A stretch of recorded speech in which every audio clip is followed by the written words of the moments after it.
Hey, what's up, guys? So today we're going to be going over the top things to do in your early adulthood. So from like 18 to maybe 26, 28, that you should do to set yourself up for success in the future.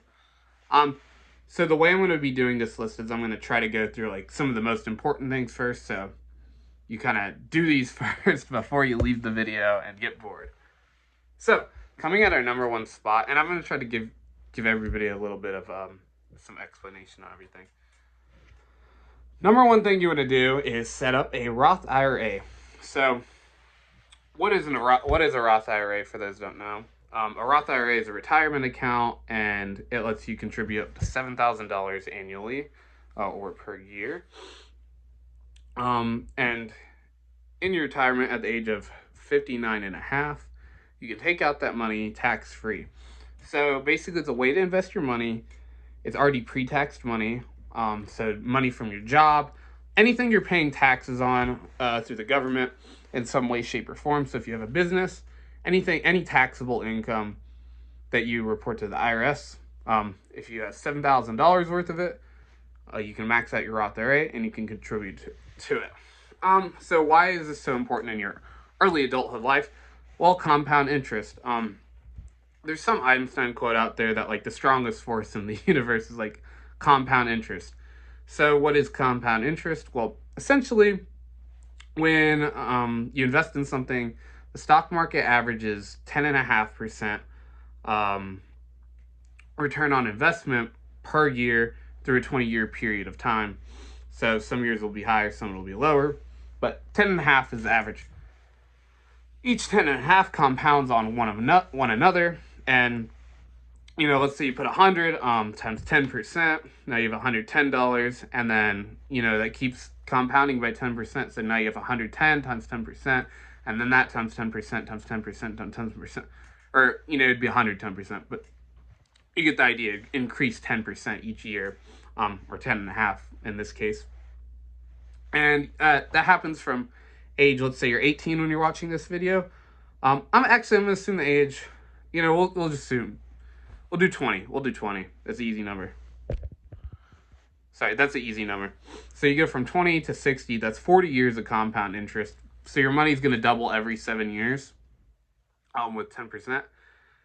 And yeah, so it's going to be a lot. So where can you set up your Roth IRA? So I have mine set up through Fidelity. Vanguard's also another. Oh, also, this is not financial advice. I think I legally have to say that. I don't know, but not financial advice. I have mine set up through Fidelity. I think they're really good. I've heard Vanguard's pretty good too. You can look for other ones out there. But yeah. So, what do you do once you invest your money? How do you invest? So you can put it in a couple things. I recommend like an index fund. You should always use an index fund because what is an index fund, first of all? So an index fund is, instead of buying one stock and hoping that, hey, I choose the next Amazon or the next Apple or whatever. What this does is it buys the top 500 companies in the U.S. stock market, or depending on other indexes. So we'll say the S&P 500. The S&P 500 buys the top 500 stocks in the U.S. stock market.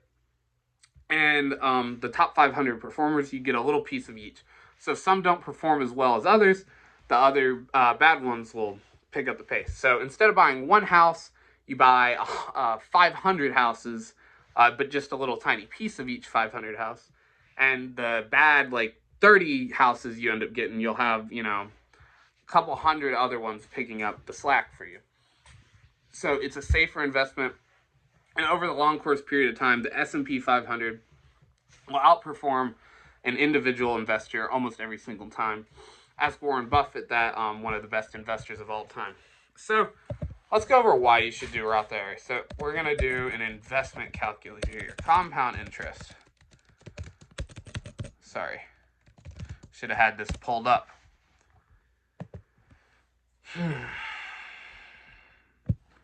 All right. So we're going to assume you are, let's say 21 years old. I'm 21, so we're going to assume everyone's 21 years old. If you're younger, even better for you. If you're a little bit older, you're going to have a little bit less money in retirement.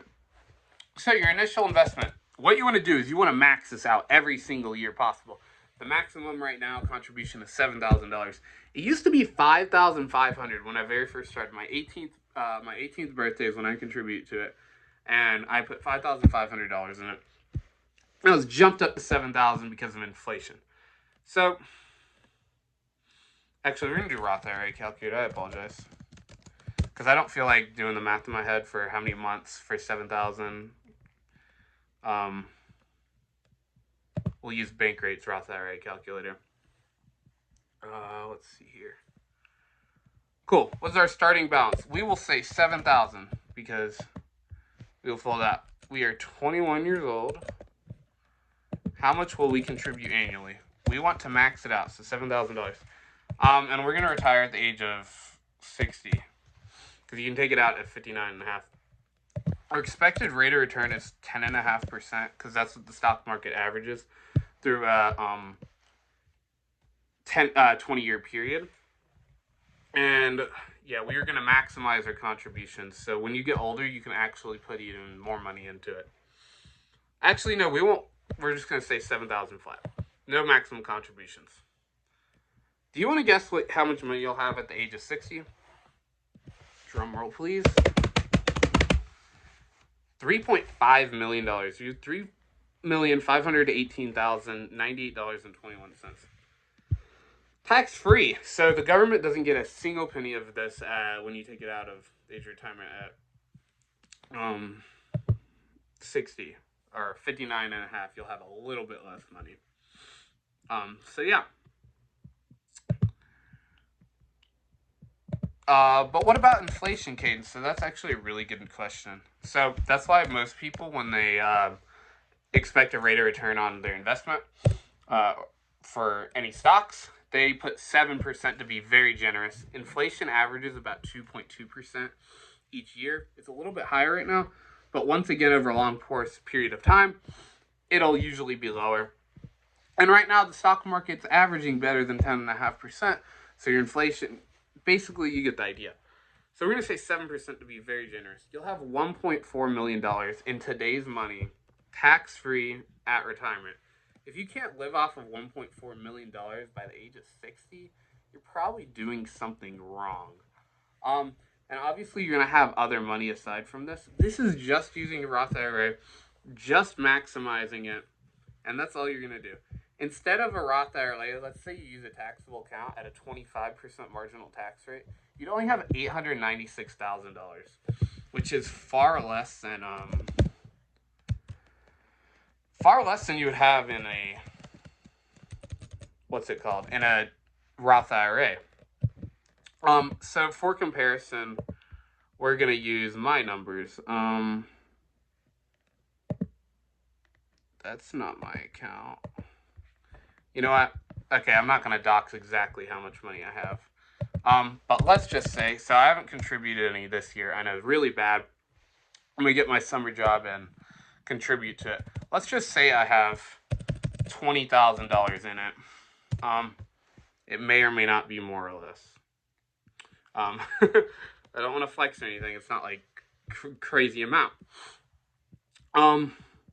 We're going to maximize my contributions at the 7% interest rate. So at the age of 50, I believe you can increase your contributions. So let's calculate how much money I'll have. At my retirement, I am estimated to have $1.7 million tax-free at the 7% interest rate. Let's see what it'd be not adjusted for inflation. $4.5 million just from contributing. Compare that to the taxable account, it's $2.2 million. So I'll have about $2 million extra dollars to play around with just because I had a Roth IRA. So the first thing you want to do after watching this video is open a Roth IRA if you haven't. If you have had any taxable income this year whatsoever from any sort of job, then open a Roth IRA. What index funds should you use? I use VU right now. It's maybe not the best. That's Vanguard's S&P 500 index fund. You can use a target retirement date index fund. So if you look for like Fidelity or Vanguard should have one. Why do I use Vanguard? Because Vanguard's like a really big company and like they have a really long track record. So I'm like, okay, I'm gonna use Vanguard. But anyways, these target track investors will, or investment things, they'll initially start out pretty aggressively, and they'll use basically just the S&P 500. And then when they'll level out, maybe around the age of like 40 to 50, when you want to be less risky in your money because you're about to retire, for the average person, it'll start investing into stocks and bonds and or sorry, government bonds and foreign, also foreign and total stock market. So instead of investing in the top 500 U.S. companies, it'll invest in the entire U.S. stock market, every single stock there is. So if the U.S. economy is doing well, you will do well. That average is less money than S&P 500 because you're buying all the houses in America instead of just a little bit of all the houses instead of the best 500 houses. And then it'll also use foreign companies such as like Europe or even China and stuff like that to really consolidate your money in different places. So there's almost no risk to it. Because if the U.S. is doing bad, poorly at the age of 59 and a half, when you take out your money, you can go up to 65, I want to say. You're going to be less, it's going to be less risky because just the U.S. stock market does not have to do good. Other ones can do well for you.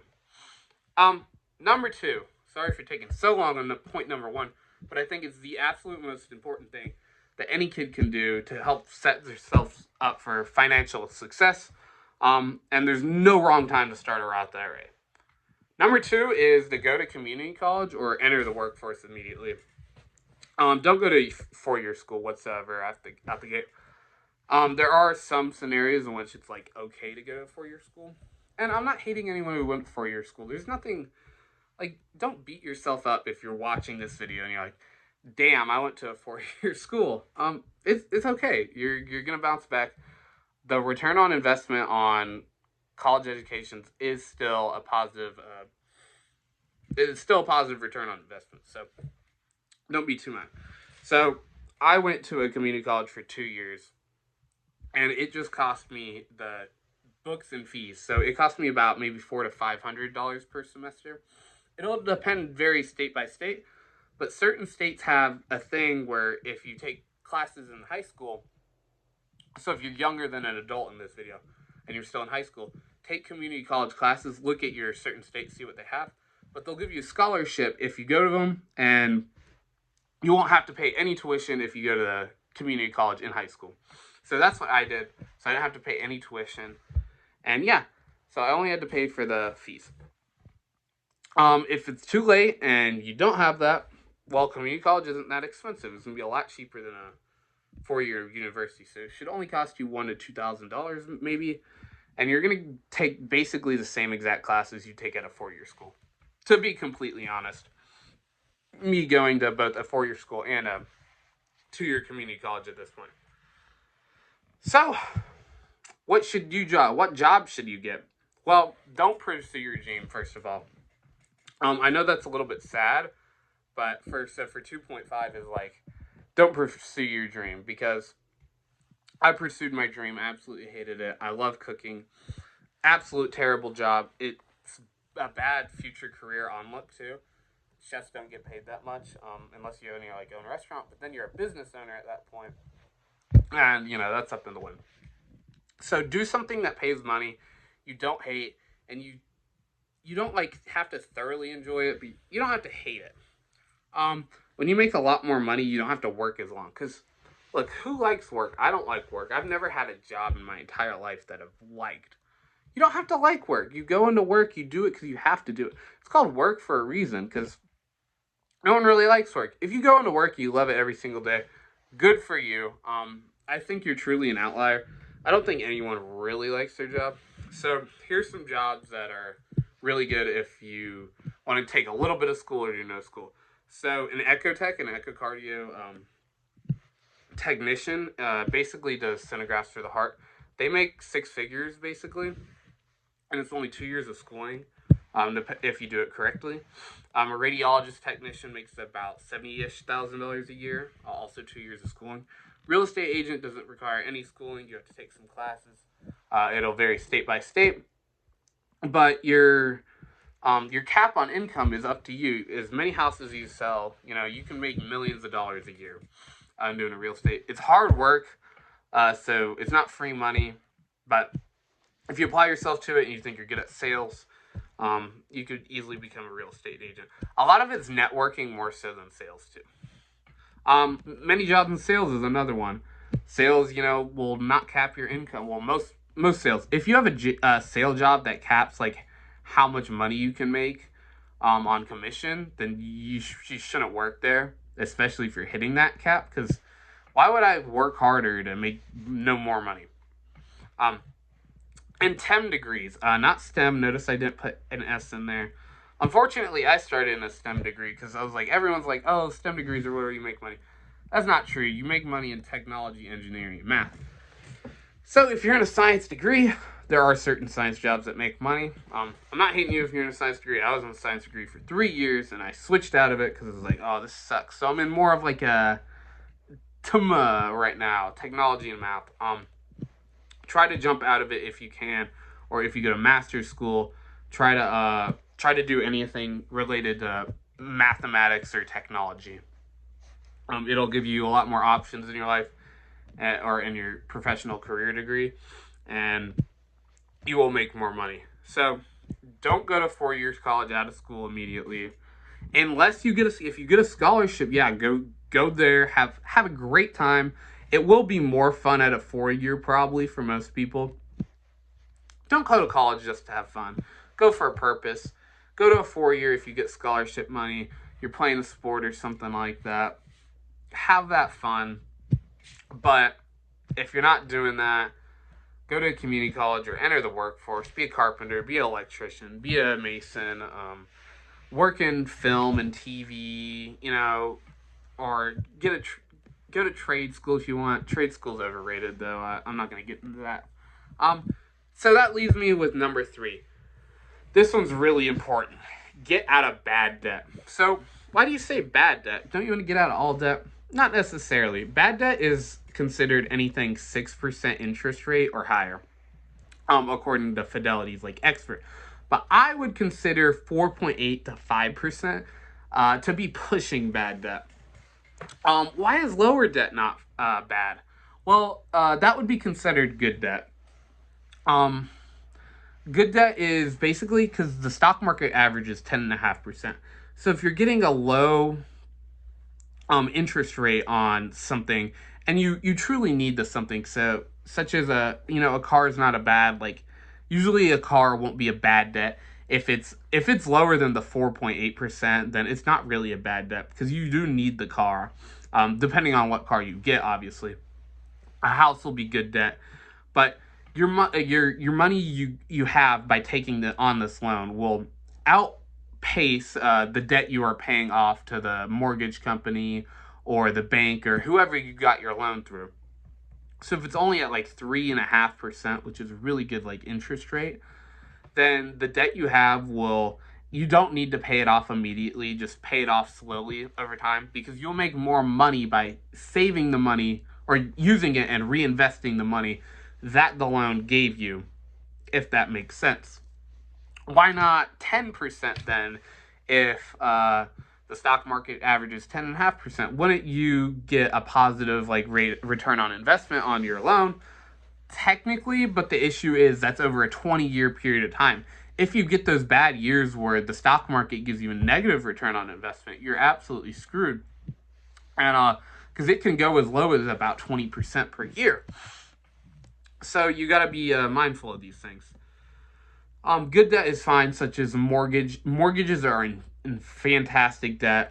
If you're around 7%, try to refinance your loan whenever you can. I know interest rates are really high right now, so you might not be able to do it at the time. If you have like 3.5% or lower than that, pay that loan off as slow as possible. That is like unheard of interest rate right now. So you're doing a great job if you have that. If you have a house right now, just kudos to you. Number 4 is to slow down on your spending. As young people, we don't have that much money to play with, so everything we can save at this point in time is really important. So don't spend money on a super nice car. Do not buy a new car. Don't do it. Try not to go out every night. And if you do go out every night, order something small. Get like one drink. Get a small meal or something like that. Don't go crazy. Try not to grab coffee from Starbucks. That's like a really easy way to just save money for people, because I don't drink coffee, so I'm like, that's a good thing for me, and I don't drink, so another way I like save a lot of money. Just do things that just burn a ton of young people's money. Coffee is really easy and really cheap to make at home. You can make it for like 30 to 40 cents pretty easily, and it'll taste just as good as a lot of these Starbucks coffees. If you want to spend $1 per drink at home, you will definitely make it as good, if not better, than Starbucks. So yeah, if you're going out to drink, for drinks specifically, if you're going to a bar or something, pre-game that shit. If you're going to get drunk specifically, like that is your purpose for going. Not okay, I want to enjoy the drinks. I'm gonna be honest, most of us are young. If you go out to a bar, you're probably trying to get crunk. So pre-game that shit at the house. It'll save you thousands of dollars throughout the year. These drinks prices are outrageous. I see stuff for like $25 for like a mixed drink. What is that? I mean, for real. You can make a mixed drink at your house for $10, $5 easily. The uptick on alcohol at like bars is over 1,000% easily. So pre-game that crap at your house. Get a little buzz there, and then go to the bar. Have like a couple drinks, maybe 5 or something. Now you're wasted. You just saved yourself $100 on drinks almost. Number 5. This one's number 5 because this one's super rare. But if this applies, you do this 100%. Do the Roth and then this. Okay. We'll eliminate bad debt first, but because the bad debt I'll get to that in a second. If your employer somehow offers a 401k employer match, do it and max out the amount they give you. There is nothing better you can do as an investment. It's literally free money they give you for seemingly no reason. I don't even understand why they do it.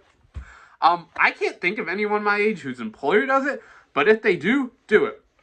What's a 401k employer match? Basically, let's say I put in $1,000.